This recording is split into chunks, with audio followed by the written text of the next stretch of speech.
La civilización egipcia. La presencia del río Nilo es fundamental en el surgimiento de esta gran civilización, puesto que con sus inundaciones periódicas, este río transformó al país en un oasis en medio del desierto. Los egipcios convirtieron al río Nilo en un dios y su fertilidad les permitió organizar una sociedad relativamente próspera, posibilitando de este modo el desarrollo de las artes, las ciencias y la religión. Durante más de 4 siglos, Egipto fue el centro de la historia universal. Sin embargo, a partir del siglo XI a.C., comenzó un periodo de decadencia en que el valle del Nilo fue sometido sucesivamente por sirios, persas, griegos y romanos. Estos últimos, los romanos, en el año 30 a.C., en la batalla de Actium, lograron conquistar al decadente imperio egipcio. Historia. Existen evidencias de que el pueblo egipcio se encontraba instalado en el valle del Nilo desde el año 10.000 a.C., formando pequeños núcleos independientes de agricultores llamados nomos. Sus moradores eran de raza caucásica, de baja estatura, morenos, de cabeza alargada, cabello negro y nariz ligeramente aquilina. Con el tiempo se constituyeron dos reinos: el Alto Egipcio.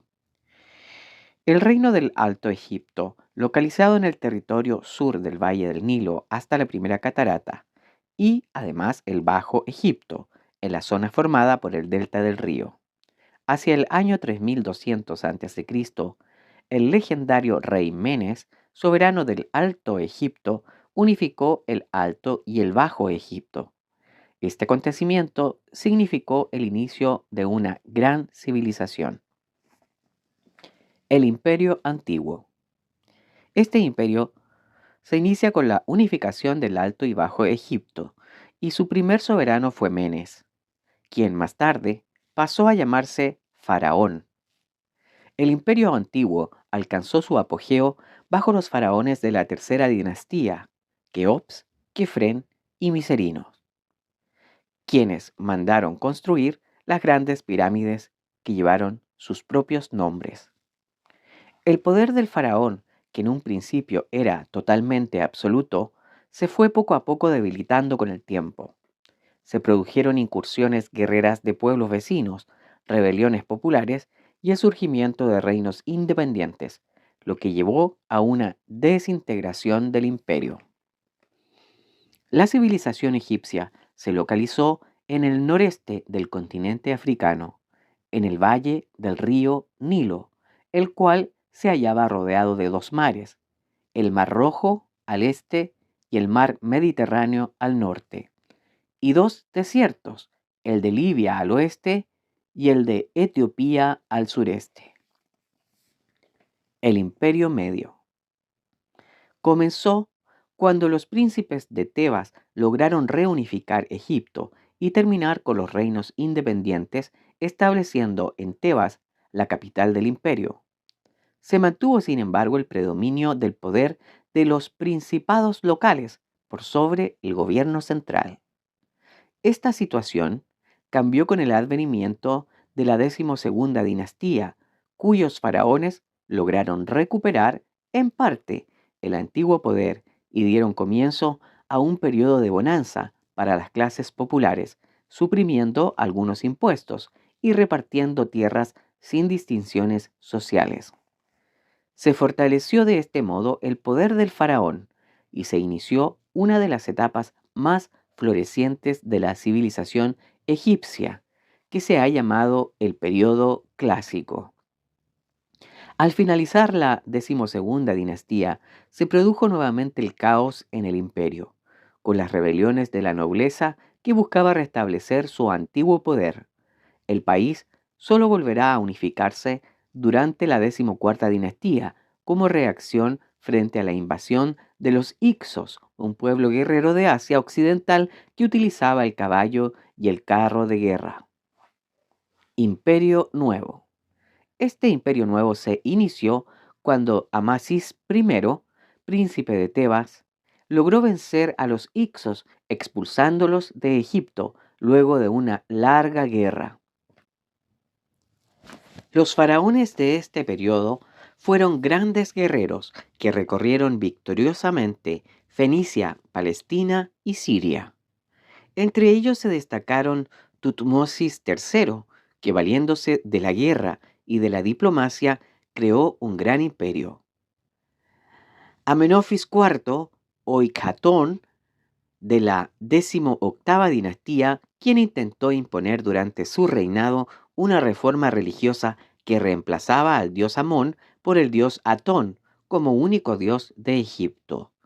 Y Ramsés II, de la 19ª dinastía, que logró mantener el Egipto un periodo de prolongada paz, haciendo posible la edificación de numerosas obras monumentales, como por ejemplo templos dedicados al dios Amón-Ra. Estructura política, la monarquía y el faraón. Los egipcios adoptaron el sistema de gobierno monárquico de carácter absoluto. El Estado se fundamentó sobre la autoridad del faraón, quien era considerado como la mismísima encarnación del dios Ra o el dios del sol, aquí en la tierra. Su verdadero nombre no podía ser pronunciado por ningún miembro del pueblo, ya que contenía un significado sagrado e incomprensible para el profano.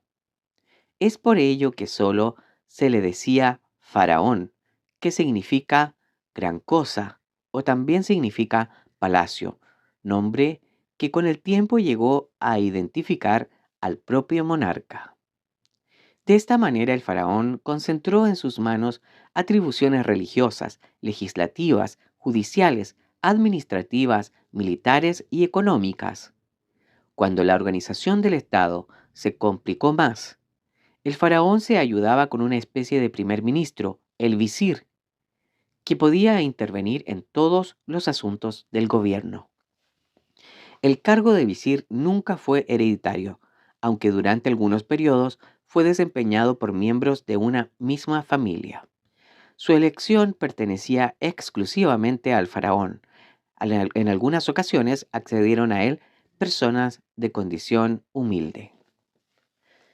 Estructura social.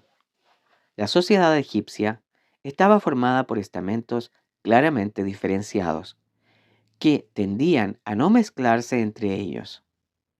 Tenía una estructura piramidal, en cuya cúspide se hallaba el faraón, luego la familia real, los nobles y los sacerdotes, para luego ir bajando hacia los comerciantes, artesanos y campesinos, y finalmente los esclavos. La familia real. La familia real tenía como cabeza al propio faraón y era conformada por su esposa, sus hijos y sus hermanos. La familia real gozaba de grandes privilegios y vivía en grandes y lujosos palacios. Los nobles eran miembros de dinastías antiguas del imperio o parientes del faraón gobernante. Eran personas de confianza del monarca y lo asesoraban o hacían cumplir sus órdenes como propios ministros y gobernadores en las provincias. Los sacerdotes tenían una gran importancia y prestigio en la sociedad. Administraban la justicia junto al faraón y se destacaron por poseer amplios conocimientos en el ámbito de la ciencia, la geometría y la astronomía. Los escribas. Los escribas eran personas muy educadas desde la infancia para servir al faraón.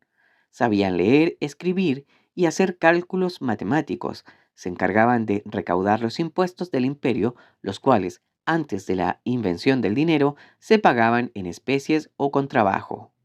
Existieron escuelas de escribas, cuya disciplina era muy estricta y severa. Los artesanos, aunque realizaban trabajos muy importantes para el imperio, eran considerados, junto a los campesinos, el estrato bajo de la sociedad egipcia. Entre los oficios más destacados se hallaban los de herrero, ebanista, tejedor, cantero, zapatero. Los campesinos.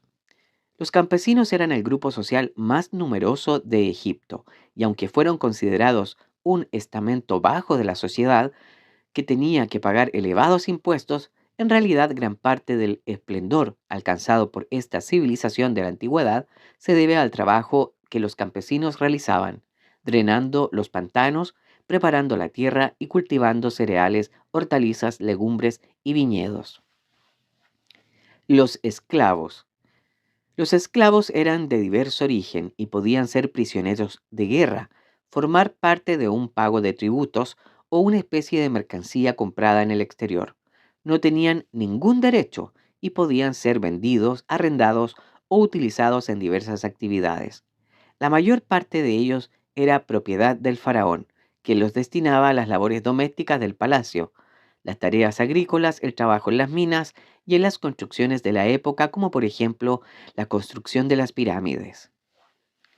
Los comerciantes. Durante la mayor parte de su existencia, el antiguo Egipto fue el país más rico del mundo.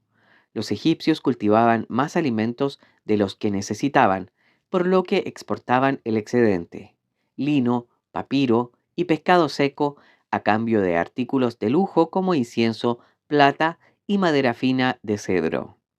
El comercio, por lo tanto, fue floreciente en Egipto. Para realizarlo se solían usar anillos de metal de diferentes pesos. Gran parte del comercio exterior se realizaba por barco a través del río Nilo y además también por el mar Mediterráneo. Los sacerdotes egipcios tenían ciertas reglas de vida como por ejemplo llevar túnica de lino blanco, la cabeza rasurada y ayunar con frecuencia. La masa elaborada con levadura ya era conocida en Egipto hace unos 6.000 años. Los egipcios consumían habitualmente pan o tortas de diversos tamaños, que los panaderos endulzaban con miel o dátiles. Era común entre los egipcios acompañar las comidas con cerveza. Para la elaboración de la cerveza se molía finamente la cebada, luego se amasaba, se cocía y se dejaba fermentar en agua endulzada con dátiles. Una vez concluido el proceso, se colaba y se podía beber. Los egipcios de los sectores altos de la sociedad, tanto hombres como mujeres, acostumbraban a usar ropas de fina tela, calzado, pelucas, adornos de flores y maquillaje de minerales molidos. Los sectores medios y bajos llevaban una vestimenta más modesta, de telas de menor calidad y comúnmente andaban descalzos, especialmente los esclavos. Las niñas y niños egipcios tenían varios juguetes para entretenerse, entre ellos las muñecas, figuritas de animales de madera y pelotas de arcilla huecas, que en su interior tenían bolitas de barro o semillas que sonaban al mover la pelota. El sistema de numeración egipcio tenía como base el número 10. No existía el cero, usaban la suma y la resta para resolver todos sus problemas matemáticos. No usaban ni la multiplicación ni la división. La economía. La agricultura era la actividad económica más importante de Egipto y estaba absolutamente ligada al control del río Nilo. Así, cada año, en la mitad del verano, la crecida del Nilo traía el agua y el limo que fertilizaba la tierra. Mientras que en otoño, cuando el nivel del agua bajaba, era necesario controlar el riego y los campesinos debían construir canales y diques y drenar los pantanos. Los principales productos eran los cereales, como el trigo y la cebada. También se cultivaban hortalizas, legumbres, viñedos, papiro y lino.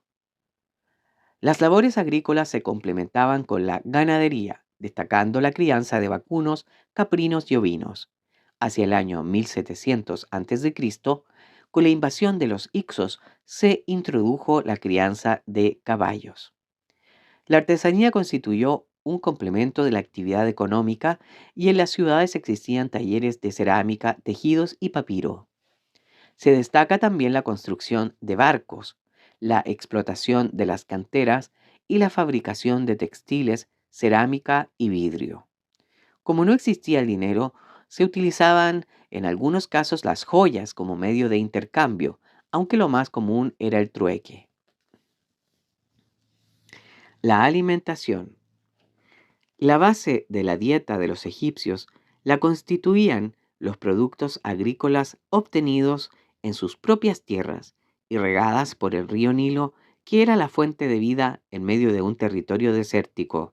Los principales productos cultivados y consumidos eran el trigo, la cebada, las hortalizas como cebollas, lechugas, ajos y legumbres.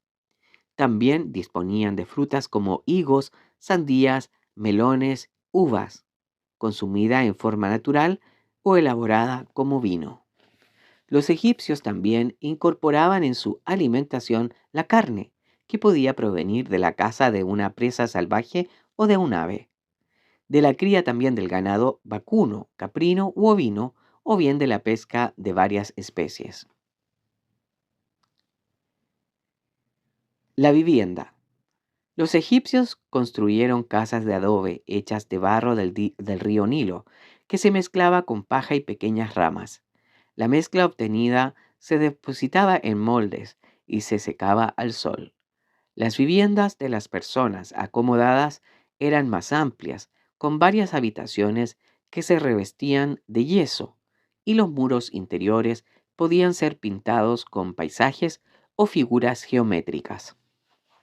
La familia real gozaba de grandes privilegios y vivía en grandes y lujosos palacios. Los prisioneros eran transformados en esclavos, quienes constituían el estrato más bajo de la sociedad y la razón por la cual les fue posible efectuar construcciones monumentales como las pirámides. Los egipcios acostumbraban a embellecer sus rostros con pinturas que obtenían de minerales y la mezclaban con grasa de animal. Del cobre extraían una pintura verde que simbolizaba la fertilidad. Del plomo extraían una pintura negra para pintarse los ojos y del óxido de hierro una pintura rojiza para maquillarse los labios y las mejillas. Los egipcios tenían diferentes animales como mascotas, pero les encantaban especialmente los gatos. Los consideraban amigos fieles y los adornaban con aretes de oro, collares y amuletos. Apreciaban mucho a los gatos, porque estos protegían los graneros de las ratas y también porque representaban a Bastet, la diosa de la felicidad y el amor. Cuando un gato egipcio moría, la familia a la cual pertenecía el gato guardaba riguroso luto. ¿Cómo y qué comían? Los egipcios comían sentados, solos o en parejas, ante la mesita en la que habían colocado los alimentos. Estos consistían en carne, verduras y fruta.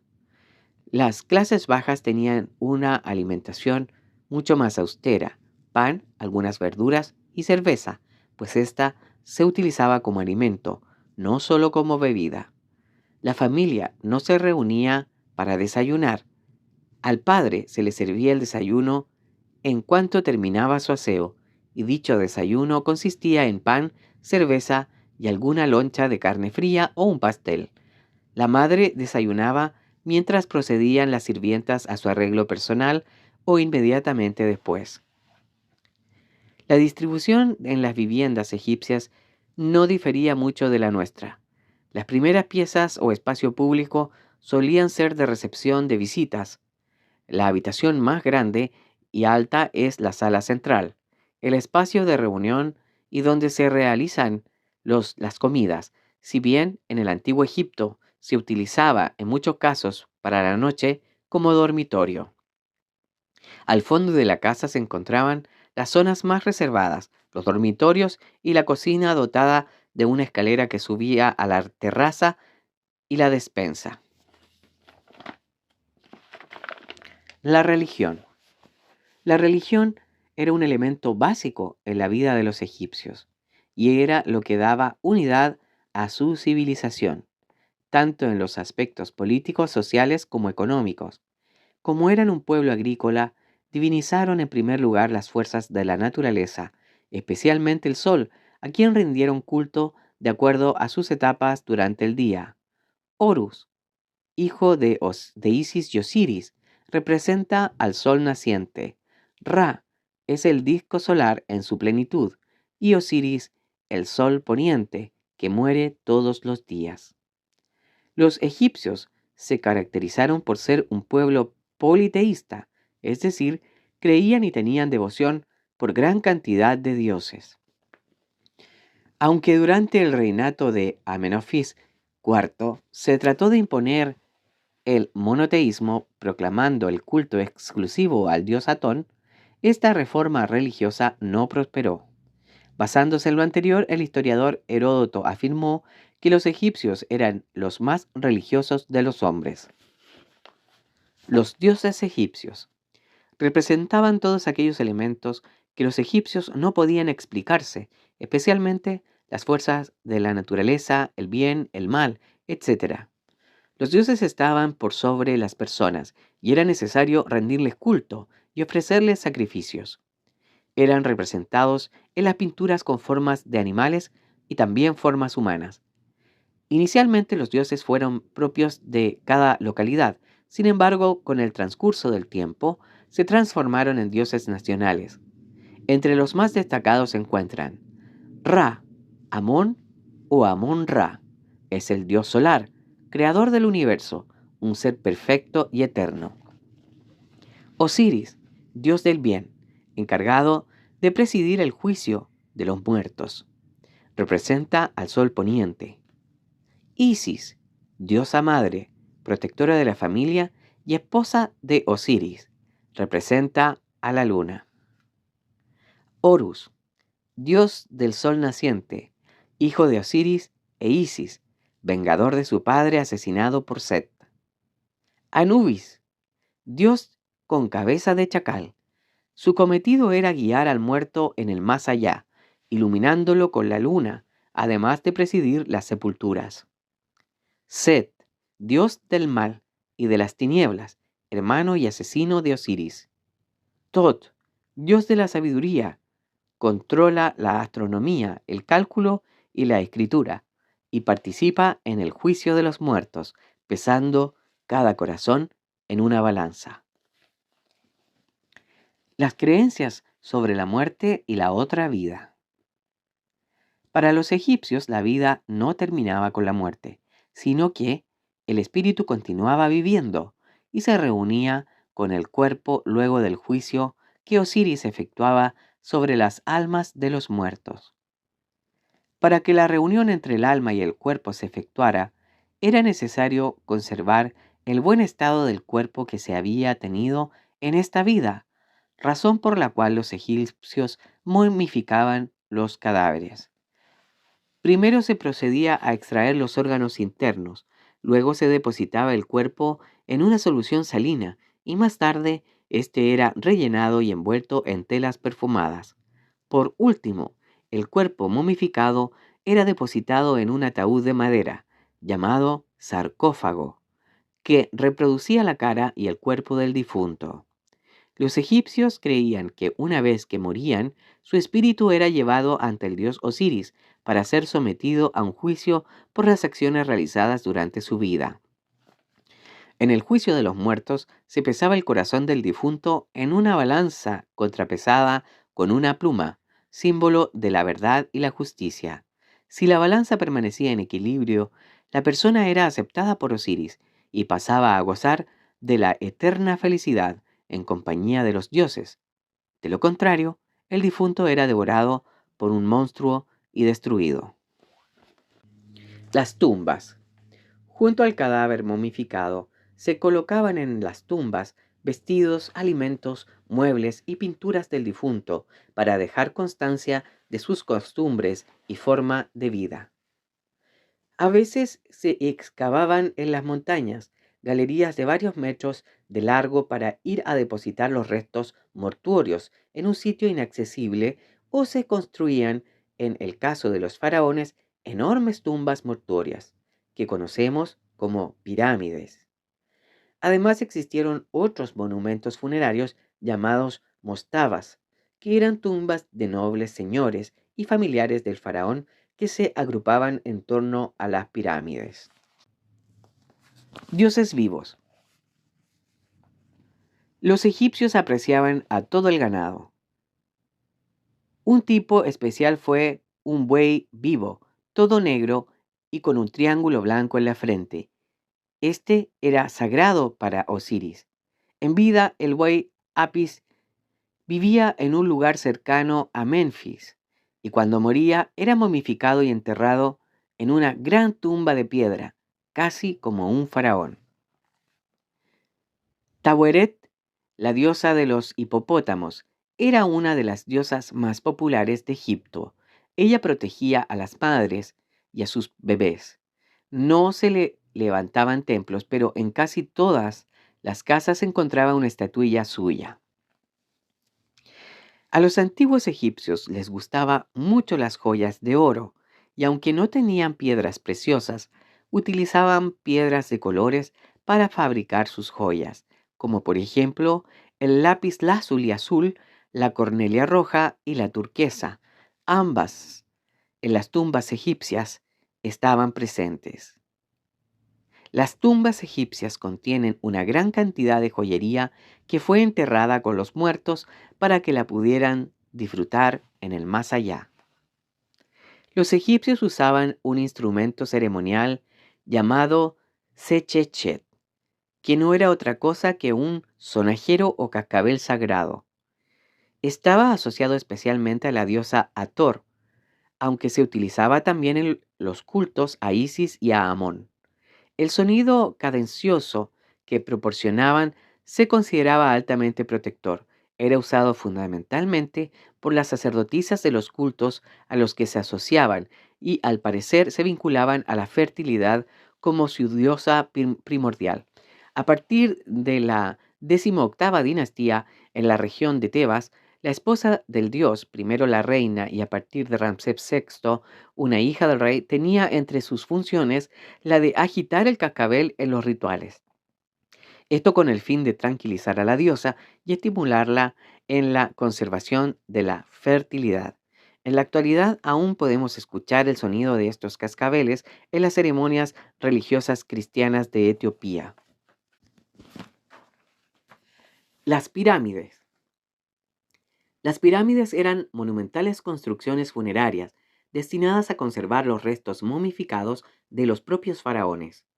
Estas grandes tumbas estaban comúnmente acompañadas por un templo mortuorio, donde se presentaban las ofrendas rituales y una calzada que se unía con el templo del Valle del Nilo. La construcción de las pirámides estuvo íntimamente relacionada con la creencia de los egipcios en la inmortalidad y en sus dioses. En la pirámide se depositaba el cuerpo embalsamado del faraón y una serie de bienes que debían acompañarle en su marcha hacia la vida eterna, como muebles, imágenes de los dioses, esfinges, alimentos, etc. La evolución de las pirámides en la historia de Egipto. Existieron una serie de monumentos funerarios que fueron evolucionando con el paso del tiempo. Las mastabas eran una especie de pirámide incompleta, con base rectangular, en la que fueron sepultados inicialmente los muertos. Estas tumbas tenían una cámara mortuoria donde era depositado el cuerpo del difunto, una capilla y una sala para ofrendas. Pirámide escalonada. Tuvo su origen en la superposición de mastabas y comenzó a ser construida en Saqqart, bajo el reinado del faraón Djoser, hacia el año 2630 a.C. Fue hecha en piedra, con una base de 120 por 180 metros y una altura de 60. En su interior existía una serie de corredores y salas donde se depositaban los bienes del difunto faraón y una cámara sepulcral, a más de 20 metros de profundidad, donde se depositaba el cadáver momificado. Primera pirámide con caras lisas. Fue construida bajo el reinado del faraón Snefru. La base era cuadrada, de unos 190 metros de ancho por unos 100 de altura. Este tipo de pirámides se convirtió en la construcción tradicional y símbolo de Egipto. En su interior, además de una protegida y decorada sala mortuoria, se construyeron una serie de corredores que no conducían a ninguna parte, y salas además vacías, con el objetivo de evitar los saqueos y profanación del cuerpo del faraón y sus enseres. Las pirámides más famosas fueron construidas con caras lisas al principio del tercer milenio, en la llanura de Gizeh, bajo el reinado de los faraones Keops, Kefren y Miserinos. La pirámide de Keops es la más grande de todas, pues posee una base de unos 230 metros y una altura de 146 metros. Se calcula que está compuesta por más de 2.300.000 bloques de piedra caliza, que era extraída desde las canteras y transportada por el río Nilo hasta la obra, donde eran trabajadas para lograr bloques de tamaños regulares. Estos bloques pesaban cada uno entre 2,5 y 15 toneladas. En su construcción trabajaron más de 100.000 hombres durante unos 25 años. La pirámide de Kefren también se construyó en el valle de Gizeh, junto a la de Keops. De tamaño un poco menor, a la anterior contaba con una base de unos 200 metros y una altura de unos 130.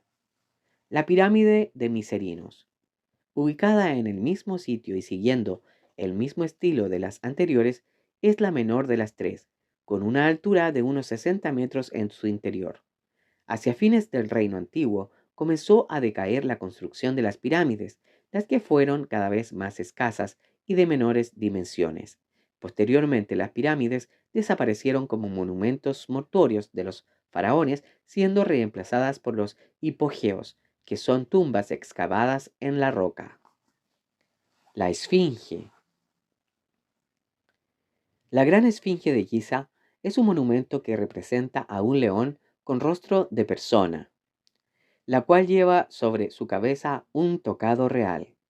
El león simboliza la fuerza y el poder de lo espiritual en su forma física, y la cabeza humana representa la inteligencia y la conciencia. El significado del simbolismo de la esfinge es motivo de algunos debates, mas todos coinciden en que es un símbolo solar. Los egipcios no reverenciaron al sol como tal, sino como el ojo de Ra, el dios, es decir, el órgano de percepción de la divinidad y la manifestación física de la misma.